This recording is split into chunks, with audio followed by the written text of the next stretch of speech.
Welcome back to the channel, guys. Different type of video today. This video is on what to do on day one. So as you can see, we're taking over Granada in La Liga. A random team, I know. I picked a random team. To you guys, I'm a fan of Granada. I was watching them a lot last year. They got Europa League. I've done a few FM saves over the last 10 years on FM, so it's nice to see them doing well in real life. But yeah, I picked them because you guys won't know much about them. Unless I don't think many people do, and it was just basically to show that you can use anyone for this video. It doesn't have to be your Man Cities, your Paris Saint-Germain's, anyone. So first of all, there's a few things I'm going to cover on this video, and it's mainly aimed at people that are new to FM, or they're thinking about getting FM and they watch people play it. I.e., when I live stream, I get these questions a lot. I get things like, I really like the look of FM, I really want to buy FM, but it looks too complicated. This video is sort of aimed at you guys. If anybody that are watching this video that's quite advanced at FM or played FM a while, if you get anything out of this, brilliant. That's fantastic. If even one person gets something out of it, my job's done. But the first thing to do is, like you said, we've just taken over, is go through all these messages, see what your club vision and all that good stuff is. Obviously, avoiding relegation. Last year, like I said, they got Europa League, so that's quite good. It's quite a laid back board. We'll get to the tactical stuff in a second. This message here is quite important for some people. Now, what I would suggest is changing this to tactical. What it'll do is it'll make your players understand the tactics quicker. Simple. That's what I would do. I almost always do that. Now the second thing after that is if you go, so you'll see this screen, right? You'll have this screen more often than not. What you can do is you can click on this here, and then go to reports. Click that ability button, and that sort of filters it towards the best players in your team. Now it's not always right because this is based on your coaches, or whoever it is in your club that's doing it. But I mean, it's fairly accurate. So as you can see, we've got a good DM, a good centre midfielder, a good striker, a good centre back, good central midfielder, another good centre back, a good goalkeeper, a good striker. Looks like we've got a very, very strong core of the group down the centre, which is nice to have.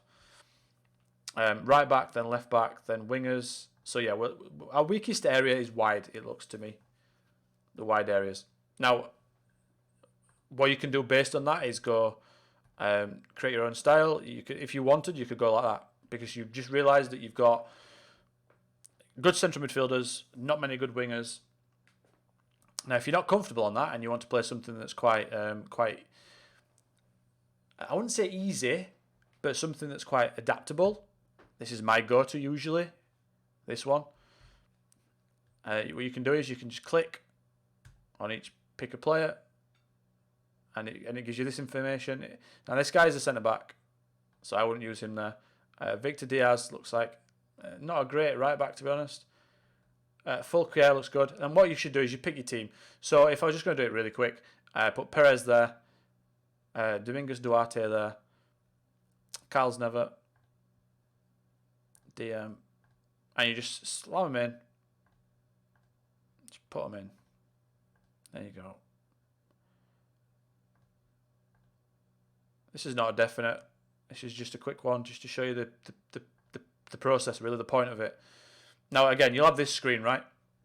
Most of you guys will have this screen. Now, I'm going to try and open your eyes to something, and you might not be open to this. You might be open to this. I don't know. This is more advanced. This is less about the beginners. But if you guys can get in good habits that are picking up the game early, that's better. So a lot of people use this screen because they can see the rules, right? When I ask people why they use this screen, they always say to me, I can see the rules, Lewis. It's quite easy to see. But you have the rules here. You don't need them twice, right? You don't need these twice. So you click this button here, and it shows you tactical familiarity. And I feel like a lot of people don't use this screen. And when I ask about that as well, the things I usually get is, I've never really thought about doing it, or I didn't think it was that important. Now, if you think about this, because FM is based on real life things, like Sports Interactive literally developed the game based on experiences in real life, and they get all their information from real life coaches, real life everything. Now, this wouldn't be in the game if it wasn't important. It wouldn't be on your tactical screen. It wouldn't have its own button. Now, if you think about it, tactical familiarity is literally how your players, how good or how what's the word for that? How well they know your setup, right? That's the best way I can put it. So if you're asking your players to play short and quick, or you're asking them to play possession or counter-attack, or you want them to press high or sit back, anything, this screen will show you how your players, how close they are to knowing exactly how you want to play. Now, to find that out properly, what I would do is I would make your tactic first. I would build it. So build whatever you want to build using the either the presets if you want. I'm not a preset guy. I like to build my own tactic. But if you want to go, I don't know, a fluid counterattack, because we're a team that's not that great. So I've gone fluid counterattack. I personally would build my own. But if you're new to the game, you can use the presets. It's fine. And then if you look at Gonalons, if you hover over this little bar here, it shows you what he doesn't know. So in game, you'll see Gonalons. He won't know whether to type mark or not. He won't know who to mark because his marking's really low.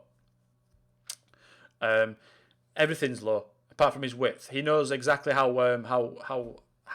wide the team should be, so he knows where to be in correlation to how wide the team is. So his position is probably going to be quite decent in game. He'll press willy-nilly, to me, it looks like. He only knows like 40% of pressing, so he'll probably press things that you don't want him to press. He'll probably pass short if you want him to go long.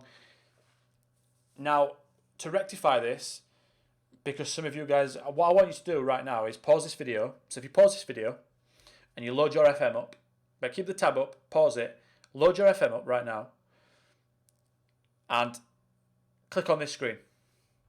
And what I want you to do is, on this screen, take a photo of it, take anything of it, take a screenshot, and either put it in the comments below, or you can at me at Twitter, LewisH90, and show me what your tactical familiarity bars looked like if you didn't know about it. If you didn't know about it, or you didn't know how to change it or anything.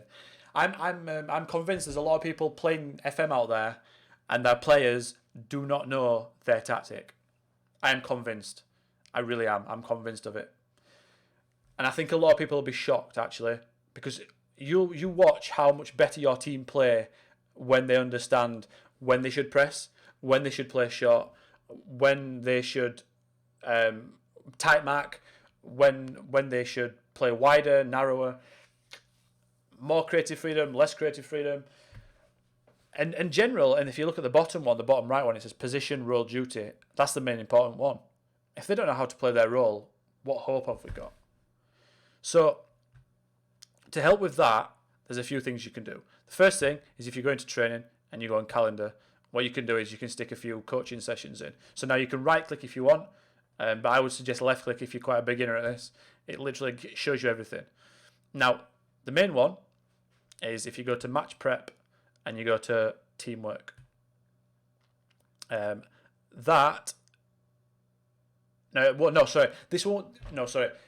This is for match tactics. Teamwork's onto my next point. I'll go on that in a second. Match tactics is the one you want for your tactical familiarity. That will get them used to it. Now, you'll probably have that on most things. Is it there? It's not there. In pre-season, no. In pre-season, they don't use match tactics. I would suggest to do that. Now, that will help massively with this. And what you want to do is, your aim in pre-season is, before you get to the first game of the season in La Liga or whichever league you're in, you want these bars as full as possible. That's where you want them to be. You want them to be as full as possible, as quick as possible, so your team don't take 10 games to get up to speed with your tactics, and by that time, promotion's off the cards. You could be getting relegated, you could be under pressure where you're bored, I don't know. All these things can happen. The second thing you can do to help with this, after the tactics in training, is you click on each player, and whichever role you've set them in.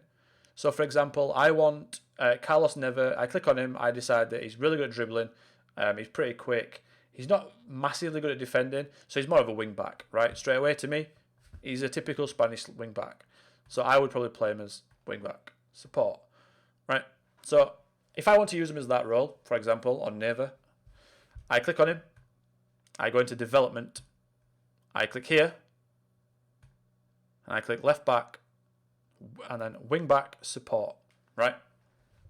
And it shows you his tactical familiarity for that role, right?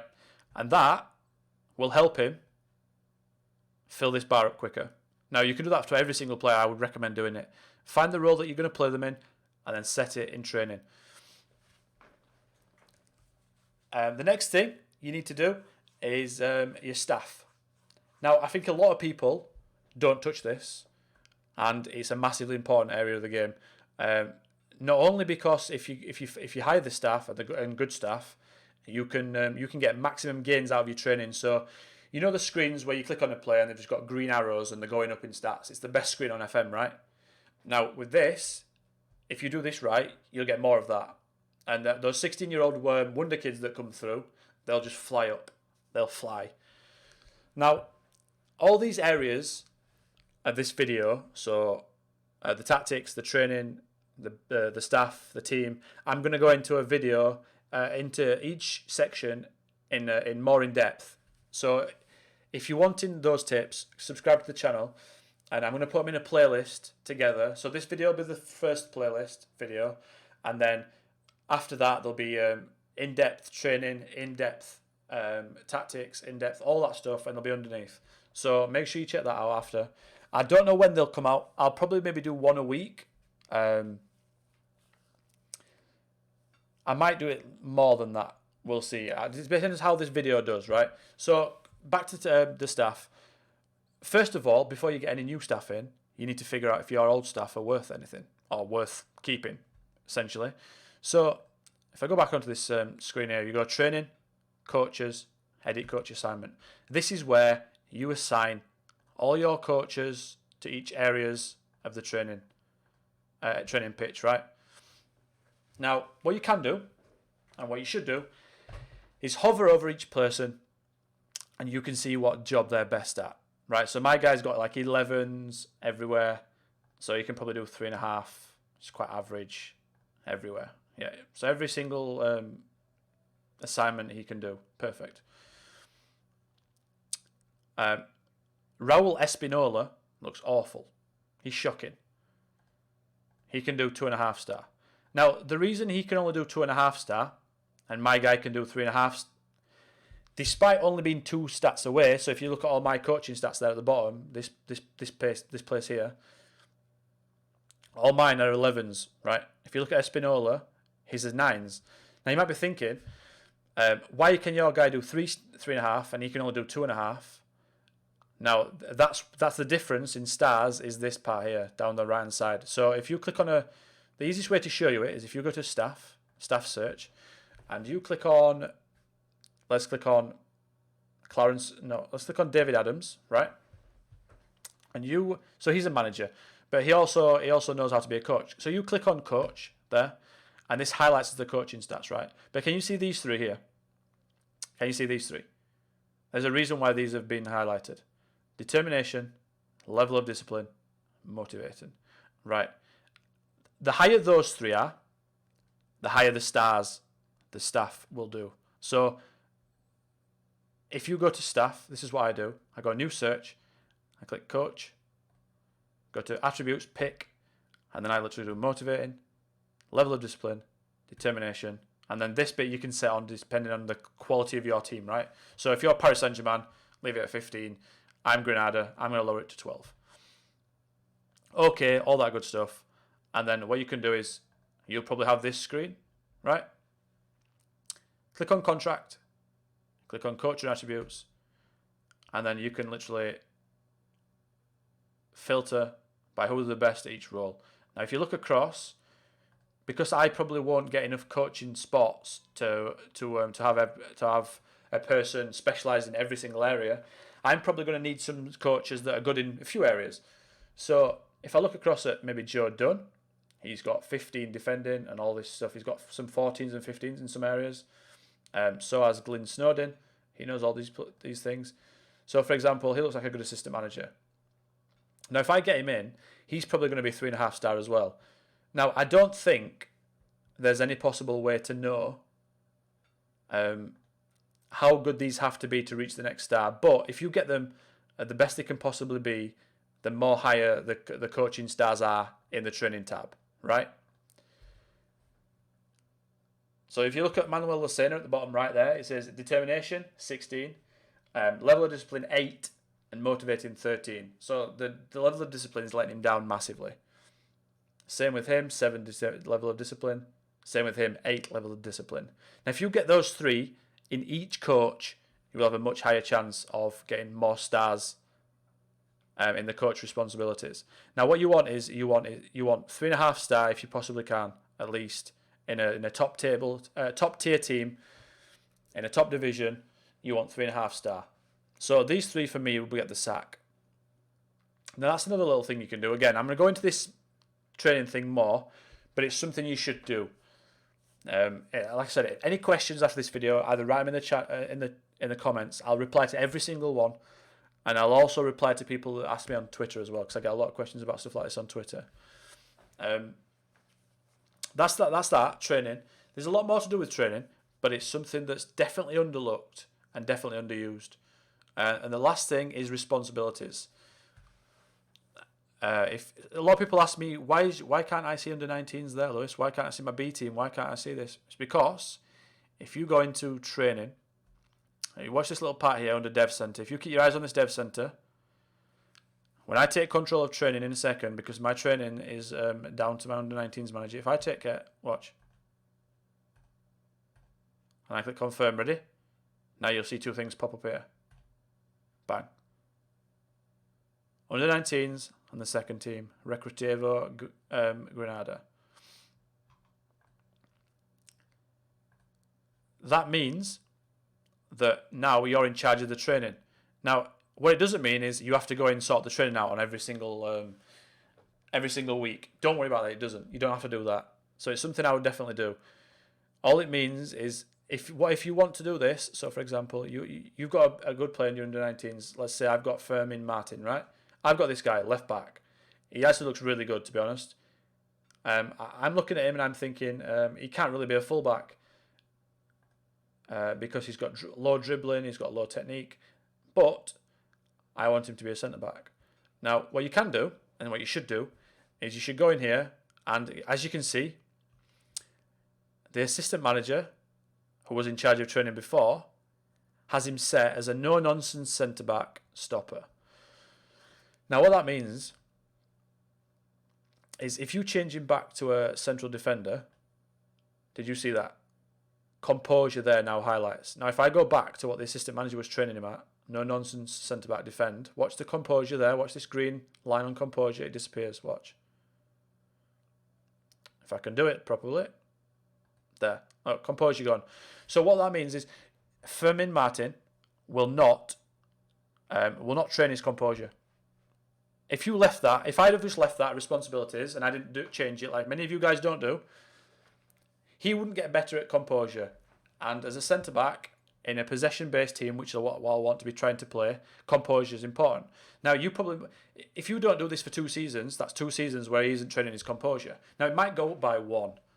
It might go up just natural progression. But if you set it to that, now he's gonna learn it. He's going to learn it. And I look at him and I think he's not the best passer, he's not the best technical, so I'd probably go on passing. Additional focus, and then that's the blue line, right? Because you can see the green there and the blue. So that's the blue. So it works on his passing, his technique, and his vision. That's perfect. That's how I'd set him up. That's how I want him to improve. That's how I want him to focus on.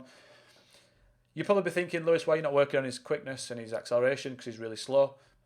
As he's young, as you grow up, physical attributes actually go quicker. And then what happens is from 16 to maybe 21, his physical attributes, and then from like 21 to like retirement almost is like mental and technical attributes. So don't really don't really focus on the physicals straight away. They go up themselves quite easily. But yeah, that's just an example of using responsibilities to give you more responsibility as a manager, to give you more in the long run. And a lot of people don't do it. A lot of people like to give their staff jobs and don't trust staff. Seriously, do not trust staff on FM. Please, don't do it. Don't do it. The only thing you should trust staff on is a press conference. And even then, I'm a bit wary sometimes. Another thing you should do is you go back into responsibilities, click on staff, and then you do not want anyone firing staff other than you. So if you take control of all these, do not let anyone take control of that. Do not let anyone take control of contracts. You want to be in charge of every single contract, because what if someone, your director of football, gives an under-19 coach a big contract or a longer contract and you're wanting to sack him? It costs you more money.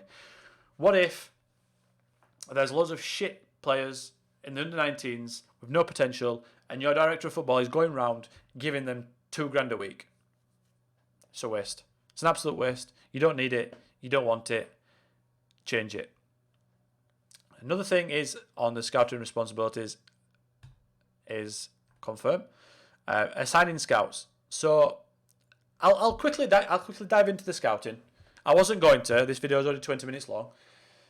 But I will dive into it a little bit. Again, like I said, I'll go into all these sections more as the weeks go on. But first of all, assigning scouts. Take control of it. Always. Always take control of it. And then what you can do is you go into scouting. Yeah. Go into assignments, because now you're in charge of this. You are in charge of your assignments. You're in charge of where your scouts go. Now, we've only got one scout, and he only knows Spain. So, by that token, what you need to do is you're going to go and hire scouts. Now, how many scouts does this club allow? It allows 6 scouts. So that's a big job. We've got to hire 5 scouts, and we've got to make sure those scouts know different areas of the world. So you can fire them out, fly them all over the world, and they'll come back with potential brilliant players who you can buy for cheap, train up, sell for more money. Because in Spain, especially in La Liga, there's not much money outside the top 3. So that's how we're going to have to work in Granada. We're going to have to buy players, sell them to Atletico Madrid's, Real Madrid's, all those guys, right? That's how we're going to have to operate. So the first thing you should do is on your scouting is, after you've taken control through the responsibilities, is you click new assignment, right?